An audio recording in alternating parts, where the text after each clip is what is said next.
오늘의 말씀은 신명기 12장 1절부터 32절까지 말씀입니다. 내 조상의 하나님 여호와께서 내게 주셔서 차지하게 하신 땅에서 너희가 평생에 지켜 행할 규례와 법도는 이러하니라. 너희가 쫓아낼 민족들이 그들의 신들을 섬기는 곳은 높은 산이든지 작은 산이든지 푸른 나무 아래든지를 막론하고 그 모든 곳을 너희가 마땅히 파멸하며 그 제단을 헐며 주상을 깨뜨리며 아사라상을 불사르고 또 그 조각한 신상들을 찍어 그 이름을 그곳에서 멸하라. 너희의 하나님 여호와께는 너희가 그처럼 행하지 말고 오직 너희의 하나님 여호와께서 자기의 이름을 두시려고 너희 모든 지파 중에서 택하신 곳인 그 계실 곳으로 찾아 나아가서 너희의 번제와 너희의 제물과 너희의 십일조와 너희 손의 거제와 너희의 서원제와 낙헌 예물과 너희 소와 양의 처음 난 것들을 너희는 그리로 가져다가 드리고 거기 곧 너희의 하나님 여호와 앞에서 먹고 너희의 하나님 여호와께서 너희의 손으로 수고한 일에 복 주심으로 말미암아 너희와 너희의 가족이 즐거워할지니라. 우리가 오늘 여기에서는 각기 소견대로 하였거니와 너희가 거기에서는 그렇게 하지 말지니라.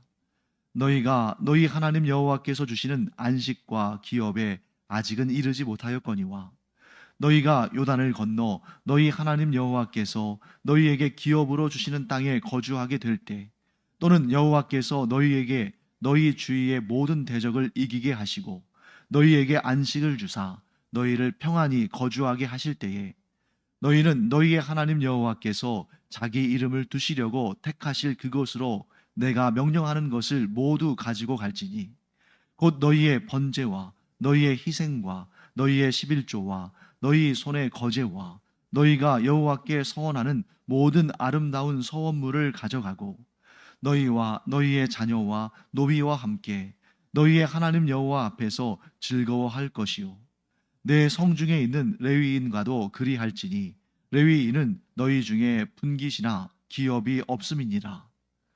너는 삼가서 내게 보이는 아무 곳에서나 번제를 드리지 말고 오직 너희의 한 지파 중에 여호와께서 택하실 그곳에서 번제를 드리고 또 내가 내게 명령하는 모든 것을 거기서 행할지니라. 그러나 내 하나님 여호와께서 내게 주신 복을 따라 각 성에서 내 마음에 원하는 대로 가축을 잡아 그 고기를 먹을 수 있나니 곧 정한 자나 부정한 자를 막론하고 노루나 사슴을 먹는 것 같이 먹으려니와 오직 그 피는 먹지 말고 물같이 땅에 쏟을 것이며 너는 곡식과 포도주와 기름의 십일조와 내 소와 양의 처음 난 것과 내 소원을 갚는 예물과 내 낙헌 예물과 내 손의 거제물은 내 각 성에서 먹지 말고 오직 내 하나님 여호와께서 택하실 곳에서 내 하나님 여호와 앞에서 너는 내 자녀와 노비와 성중에 거주하는 레위인과 함께 그것을 먹고 또 내 손으로 수고한 모든 일로 말미암아 내 하나님 여호와 앞에서 즐거워하되 너는 삼가 내 땅에 거주하는 동안에 레위인을 저버리지 말지니라. 내 하나님 여호와께서 내게 허락하신 대로 내 지경을 넓히신 후에 내 마음에 고기를 먹고자 하여 이르기를 내가 고기를 먹으리라 하면 내가 언제나 마음에 원하는 만큼 고기를 먹을 수 있으리니 만일 내 하나님 여호와께서 자기 이름을 두시려고 택하신 곳이 내게서 멀거든 내가 내게 명령한 대로 너는 여호와께서 주신 소와 양을 잡아 내 각 성에서 내가 마음에 원하는 모든 것을 먹되 정한 자나 부정한 자를 막론하고 노루나 사슴을 먹는 것 같이 먹을 수 있거니와 다만 크게 삼가서 그 피는 먹지 말라. 피는 그 생명인즉 내가 그 생명을 고기와 함께 먹지 못하리니 너는 그것을 먹지 말고 물같이 땅에 쏟으라. 너는 피를 먹지 말라. 내가 이같이 여호와께서 의롭게 여기시는 일을 행하면 너와 내 후손이 복을 누리리라. 오직 내 성물과 서원물을 여호와께서 택하신 곳으로 가지고 가라. 내가 번제를 드릴 때에는 그 고기와 피를 내 하나님 여호와의 제단에 드릴 것이요 내 제물의 피는 내 하나님 여호와의 제단 위에 붓고 그 고기는 먹을지니라. 내가 내게 명령하는 이 모든 말을 너는 듣고 지키라. 내 하나님 여호와의 목전에 선과 의를 행하면 너와 내 후손에게 영구히 복이 있으리라. 내 하나님 여호와께서 내가 들어가서 쫓아낼 그 민족들을 내 앞에서 멸절하시고 내가 그 땅을 차지하여 거기에 거주하게 하실 때에 너는 스스로 삼가 내 앞에서 멸망한 그들의 자취를 밟아 올무에 걸리지 말라. 또 그들의 신을 탐구하여 이르기를 이 민족들은 그 신들을 어떻게 섬겼는고 나도 그와 같이 하겠다 하지 말라. 내 하나님 여호와께는 내가 그와 같이 행하지 못할 것이라. 그들은 여호와께서 꺼리시며 가증히 여기시는 일을 그들의 신들에게 행하여 심지어 자기들의 자녀를 불살라 그들의 신들에게 드렸느니라. 내가 너희에게 명령하는 이 모든 말을 너희는 지켜 행하고 그것에 가감하지 말지니라. 자, 우리가 지금 이제 신명기 12장을 읽었죠. 신명기 10장에서는 이제 하나님께서 모세에게 두 번째 두 돌판, 곧 언약의 두 돌판을 주신 그 내용이 기록되어 있습니다. 자, 왜 두 번째 두 돌판을 받았냐면 첫 번째 두 돌판은 모세가 깨뜨려 버렸죠. 왜 깨뜨렸습니까? 이 모세가 하나님께 언약을 하며 계명을 받기 위해서 시내산에 올라간 그 40일 동안에 이스라엘 백성들이 모세가 죽은 줄 알고 자기들을 이끌 신을 만들라 이렇게 아론을 다그쳐서 그들이 금송아지 우상을 만들었습니다. 그래서 이제 모세가 그 모습을 보고 너무나 분노해서 그 언약의 두 돌판, 그 소중한 돌판을 깨뜨렸죠. 그런데 하나님께서는 거기에서 그 일로 이제 이스라엘과의 관계를 끊고 모세와의 관계를 끊으신 것이 아니라 모세에게 두 번째로 두 돌판을 두 돌판에 십계명을 새겨 줄 것이니 너는 두 돌판을 처음 것과 같이 다듬어 만들어 올라와라 하고 말씀하셔서 두 번째 두 돌판, 언약의 두 돌판을 받았습니다. 그것이 신명기 10장의 내용이에요. 그리고 그 다음에 신명기 11장에 와서는 하나님께서 모세를 통해서 뭐라고 말씀하시냐면 하나님은 항상 언제든지 너희에게 복을 주시기를 원하시는데 하나님의 이 언약을 너희가 성취할 수 있는 유일한 방법은 하나님의 명령과 규례, 즉 하나님의 말씀에 순종하는 일이다. 그러니까 너희가 뭐 특별히 잘나거나 너희가 특별히 뭐 의롭거나 너희가 하나님 앞에 위대한 일을 행해서가 아니라 하나님께서 너희를 기쁘게 여기셔서 너희와 언약을 하시고 너희에게 복을 주시기를 원하시는데 그 복은 아무 때나 받는 것이 아니라 오직 하나님의 명령과 규례를 순종함으로 행할 때에 그 복을 주신다 하는 내용을 이제 우리 바로 어제 배웠던 신명기 11장에서 다루고 있습니다. 그리고 이제 우리가 신명기 12장으로 왔죠. 자, 어제 11장에서는 하나님의 명령에 순종하면 복을 받는다. 하나님의 명령에 순종하지 않으면 저주를 받는다 하는 그런 내용이 나왔는데 이제 12장에서부터는 본격적으로 하나님께서 주시는 명령과 규례가 무엇인지를 자세히 설명합니다. 자, 하나님의 명령과 규례를 순종하면 복을 받고 하나님의 명령과 규례에 순종하지 않으면 저주를 받는다. 심판을 받는다. 이렇게 말씀하시고 이제 이런 말씀이 나오고 그 다음에 12장부터는 그러면 어떤 명령과 규례를 우리가 지켜야 하는가 하는 내용이 본격적으로 나오기 시작하는데 당연하게도 그 첫 번째 명령은 뭐겠습니까? 하나님 외에 다른 신들을 섬기지 말라. 자, 10계명의 구조를 따라서 쭉 이제 진행될 거예요. 모든 명령과 규례, 곧 하나님께서 우리에게 주시는 모든 명령과 규례의 가장 근본이자 가장 중요한 계명이 무엇입니까? 너는 나 여호와 외에 다른 신들을 내게 두지 마라. 그 명령을 주십니다. 자, 그런데 오늘 이 신명기 12장에서 특별히 눈에 띄는 내용이 뭐냐면 하나님께서 이스라엘 백성들에게 너희는 나 외에 다른 신을 두지 말아라. 너희는 어떤 우상도 만들지 말라. 이 말씀은 우리가 자주 들었잖아요. 그리고 이미 앞서서 하나님께서 모세를 통해서 이 말씀은 계속 반복적으로 주셨습니다. 그런데 오늘 본문에서 좀 특이한 부분은 뭐냐면 예배의 장소에 관한 것입니다. 예배의 장소에 관해서. 자, 5절 말씀 볼까요? 4절부터 봐야겠네요. 너희는 너희의 하나님 여호와께는 너희가 그처럼 하지 말고, 그처럼 행하지 말고. 자, 너희가 그처럼 행하지 말라는 게 뭘까요? 자, 그 앞에 나오는 내용이죠. 2절 말씀.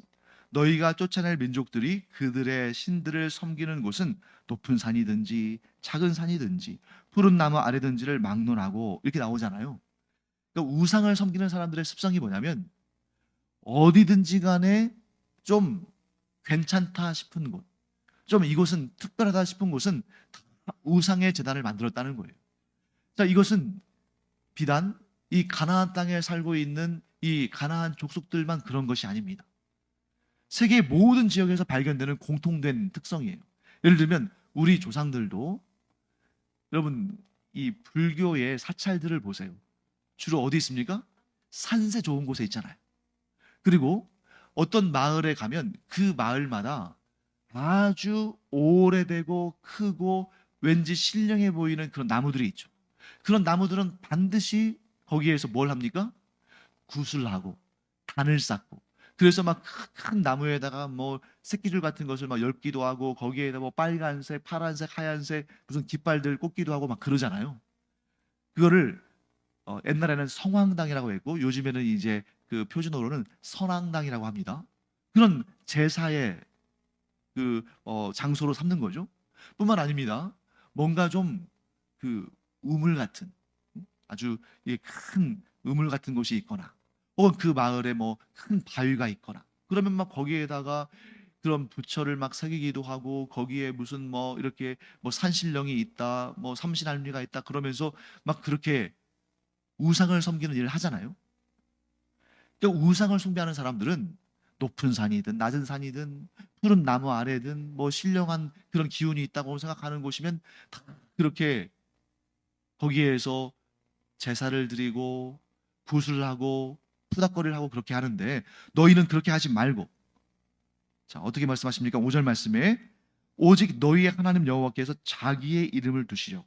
무슨 얘기냐면 하나님께서 택하신 그곳, 하나님께서 제사를 받으시기로 결정하신 그곳, 하나님께서 예배의 처소로 선택하신 그곳에서만 하나님께 경배하는 것입니다.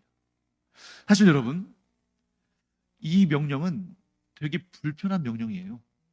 왜 불편한 명령이냐면 사람들이 가장 편하게, 사람들이 가장 원하는, 사람들이 가장 즐거워할 만한 명령은 뭐냐면 너희는 어디서든지 예배를 드려라. 너희는 어디서든지 제사를 드려라. 어디서든지 너희가 제사를 드려도 내가 다 받아주겠다. 이러면 정말 좋지 않겠습니까? 왜? 그냥 가까운 곳에서 멀리 가지도 않고 하면 되니까. 그런데 하나님께서 굳이 이렇게 하나님께서 택하신 곳에서만 하나님께 제사를 드리라고 말씀하신 이유는 뭐냐면 이 이스라엘 백성들이 장차 그 약속의 땅 가나안 땅에 들어갔을 때에 그들이 어떻게 변질할지를, 어떻게 변질될지를 하나님께서 미리 아신 것입니다. 자, 여기서 아주 중요한 교훈을 우리가 얻게 되는데요. 그러면 여러분, 오늘날 이 신약의 시대, 오늘날 우리도 반드시 하나님께서 정하신 곳에 가서 예배를 드려야만 하나님께서 받으시고, 그곳 외에 다른 곳에서 예배를 드리면 하나님께서 받지 않으시거나 심지어 하나님께서 징계하시고 하나님께서 진노하실까요? 아닙니다. 예수 그리스도의 사역은, 첫째는 우리의 모든 죗값을 대신 갚으시고 우리를 위해 죽으심으로 우리에게 영원한 생명을 주신 그 구원의 역사가 예수님께서 우리를 위해 행하신 첫 번째 역사예요. 그리고 두 번째 역사는 뭐냐면 예수님께서 율법의 모든 요구를 완성하심으로 말미암아 우리가 예수 그리스도를 믿음으로 예수 그리스도 안에 거하면 하나님께서 우리가 율법의 모든 요구를 이룬 것으로 여겨주시는 거예요. 그렇기 때문에 우리는 율법으로부터 자유합니다. 우리가 구원을 얻는 것은 율법을 지켜 행하는 행위로 얻는 것이 아니라 예수 그리스도를 믿음으로 말미암아 하나님과의 관계가 회복되었기 때문에 구원받는 거예요. 그럼에도 불구하고 우리가 이 신명기 12장의 정신을 이대로 할 필요는 없지만 그 정신을 계승해야 되는데, 그게 뭐냐면 거룩한 불편함이 우리의 삶 가운데에서 우리를 영적으로나 육적으로 지켜준다는 것입니다. 무엇이요? 거룩하고 경건한 불편함. 여러분, 우리 가운데 불편함을 일부러 얻을 필요는 없잖아요. 우리 가운데 누가 불편한 것을 좋아할 사람이 있습니까? 그런데 그러니까 여러분 보면은 뭐 가정에서도 이제는 옛날처럼 뭐 시내가에 가서 빨래하는 것도 아니고, 또 청소도 막 직접 막 비를 가져다가 막 하는 것도 아니고, 요즘에는 뭐 세탁기가 빨래하고 청소기가 청소해주고 뭐 냉장고에서 음식을 보관하고, 이런 편리한 이런 삶을 우리가 누리잖아요. 왜? 불편함을 극복하는 그러한 기술들을 개발했으니까. 그래서 저는 여러분들에게 일부러 불편을 자초하는 말씀을 하고 싶지 않아요. 왜? 이 불편함을 극복하고 편리하게 사는 것도 하나님이 주신 은혜 아닙니까? 하나님께서 우리에게, 인간에게 지혜를 주셔서 그런 불편한 것들을 편하게 바꿀 수 있는 그러한 환경을 주셨잖아요. 그러니까 여러분들이 그런 우리의 삶을 편리하게 하는 그러한 도구들은 얼마든지 누리는 것, 그거 하나님의 은혜를 감사함으로 누리기 바랍니다. 그런데 이 경건한 삶, 영적인 삶, 신앙의 삶에 있어서는 이 불편함을, 거룩함을 위해서, 경건한 삶을 위해서 이 불편함을 스스로 자초해야 한다는 것입니다. 자, 이스라엘 백성들이 그나마 신앙생활을 유지하고 하나님 앞에서 복을 받고 그들이 그나마 멸절되지 않고 긴 역사를 가질 수 있었던 이유가 뭐냐면 이런 불편함을 감수했기 때문이에요. 만약 이들이 이 예루살렘 혹은 뭐 성막이나 성전이 있는 그곳으로 불편함을 감수하면서 와서 그곳에서만 하나님께 경배하고 예배하고 제물을 드리는 그런 일을 했기 때문에 그나마 그 오랜 기간 동안에 하나님을 믿는 신앙을 지켰던 것입니다. 그런데 나중에 이스라엘 백성들이 이제 멸망할 때쯤 되면은 사람들이 예루살렘에 안 와요. 그리고 어떻게 합니까? 처음에는 그랬겠죠. 야, 우리가 굳이 저렇게 먼 곳까지 가서 그렇게 제사를 드릴 필요가 있겠느냐. 우리가 사는 이 성읍에도 높은 산이 있으니까, 또 큰 나무가 있으니까 우리가 거기에서 여호와 하나님을 섬기면 되지 않겠는가. 그러면서 처음에는 아마 그렇게 했을 거예요. 근데 시간이 점점 흘러가면서 그런 산당이, 또 그런 큰 나무가 무엇이 됐습니까? 우상을 섬기는 제단이 되었던 거죠. 자, 오늘날 우리가 가정에서 예배를 드리든 뭐 카페에서 예배를 드리든 어디서 예배를 드리든지 간에 그 예배 하나님께서 기쁘게 받으십니다. 그런데 한편으로는 어떤 위험이 있냐면 우리가 불편을 감수하고 먼 길을 이동해서 우리가 소속된 이 교회 공동체 안에서 모여서 함께 마음을 모으고 뜻을 모아서 예배를 드리면 서로의 신앙이 이렇게 굳건하게 지켜지는 그러한 은혜를 누리게 되는데, 뭐 목사님 집에서 예배를 드려도 뭐 문제 없지 않나요? 근데 더군다나 이제 코로나 상황을 지나면서 더 그런 습관들이 이제 몸에 뱄죠. 그러면 여러분 어떻게 되느냐? 아니 처음에 뭐 1, 2년 가지고 그 신앙이 무너지지는 않을 거예요. 근데 점점 어떻게 됩니까? 무뎌지고 흐려지고 약해져서 결국에는 신앙을 잃어버릴, 상실할 위험성이 점점 커지게 되는 거죠. 그래서 하나님께서는 그 인간의 죄성의 본질을 아신 것입니다. 선하고 아름다운 것을 지킬 때는 그만큼의 희생과 헌신이 필요하다. 신앙을 지키기 위해서. 그 신앙이 우리에게 영생의 구원을 주시는 것이라면 그것을 우리가 노력을 통해서 얻는 것이 아니라 은혜로 얻지만, 그러나 그 믿음을 지키는 데 있어서는 우리가 그만큼의 희생과 헌신이 필요하다. 불편함을 감수하고 번거로움을 감수하는 그 희생과 헌신의 마음이 결국에는 우리의 신앙을 지켜주는 것을 보게 되는 것입니다. 만약 이스라엘 백성들이 오늘 이 신명기 12장에 나오는 이 말씀을 따라서 계속해서 예루살렘에서만 하나님께 제사를 드리고 하나님께 예물을 드리고 그들이 예루살렘에 찾아와서 하나님께 경배하고 하는 이 하나님의 명령과 규례를 어기지 않고 계속 지켰다면 아마 이스라엘은 멸망하지 않았을 거예요. 왜? 어떠한 경우에도 아무리 강한 적군이 몰려와도 하나님께서 그들을 얼마든지 물리쳐 주시니까. 사랑하는 성도 여러분, 다른 부분에 있어서는 다 편리함을 추구하지만 이 신앙을 지키는 일에 있어서는 편리함을 추구하는 것이 아니라 오히려 거룩하고 경건한 불편함을 기뻐하는 그런 우리가 되기를 간절히 축원합니다. 세상 사람들도 그 원리를 알잖아요. 좋은 것을 얻으려면 희생하고 헌신해야 된다. 학생이 좋은 성적을 얻으려면 잠 줄이고 놀고 싶은 거 줄이고 자기의 몸에 좀 무리가 가는지 알면서도 그렇게 희생하며 헌신하며 공부하면 거기에 대한 대가가 나온다는 것을 아니까 사람들이 그렇게 공부하는 거 아닙니까?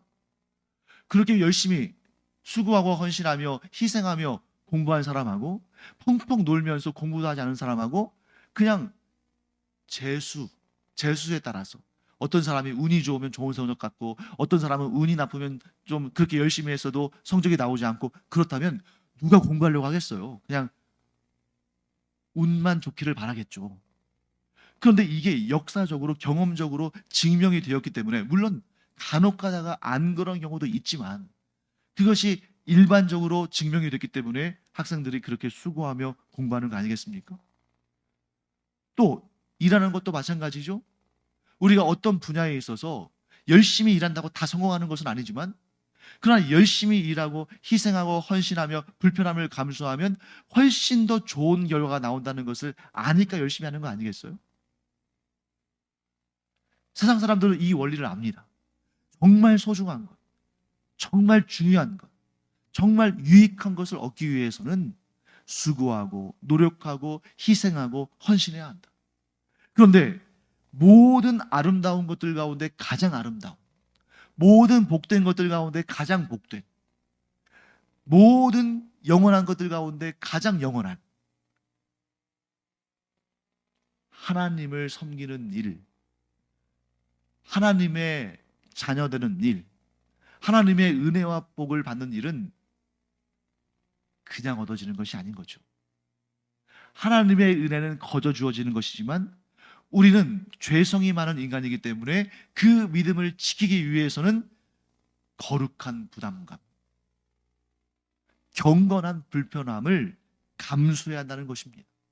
그래야만 우리가 이 믿음을 지킬 수가 있고 그 불편함의 끝은 영원한 생명이고 영원한 복락이다 하는 것을 꼭 기억하면서 사실 여러분 이 아침에 뭐 어디 가서 놀고도 싶고 쉬고도 싶고 뭐 다른 거 뭐 자기 개발하는 거 할 수도 있고 하지만 여러분이 이렇게 그 시간적으로나 또 거리로나 불편함을 감수하여서 이 거룩한 부담감을 가지고 경건한 불편함을 감수하면서 이곳에서 하나님께 예배를 드리고 기도하면 그 하나님께서 기뻐하지 않으시겠습니까?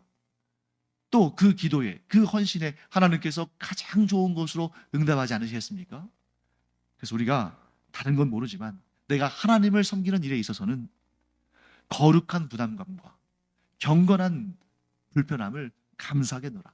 그 마음을 하나님께서 기쁘게 여기시고 그런 성도들을 통해서 하나님의 놀라운 역사들을 이루시며 우리에게 또 우리의 후손들에게까지도 장구한 복과 은혜를 베풀어 주실 줄 믿습니다. 기도하겠습니다. 하나님, 저희가 나태해지거나 게을러지거나 편한 것만 추구하면서 우리의 영적인 상태도 점점 악화되고 나빠지고 소멸되어지는 그러한 과거의 이스라엘 사람들의 그 잘못된 길을 답습하지 않기를 간절히 원합니다. 하나님의 말씀처럼 불편하긴 하지만 때로는 내가 희생하고 헌신하며 손해보기도 하지만 그럼에도 불구하고 거룩한 부담감을 가지고 경건한 불편함을 감수함으로 말미암아 하나님을 기쁘시게 해드리고 하나님의 마음을 감동케 하며 하나님이 주시는 은혜와 복을 충만히 누리는 우리 모든 성도들 되게 하여 주시옵소서. 감사드리며 예수님의 이름으로 축복하며 기도합니다. 아멘.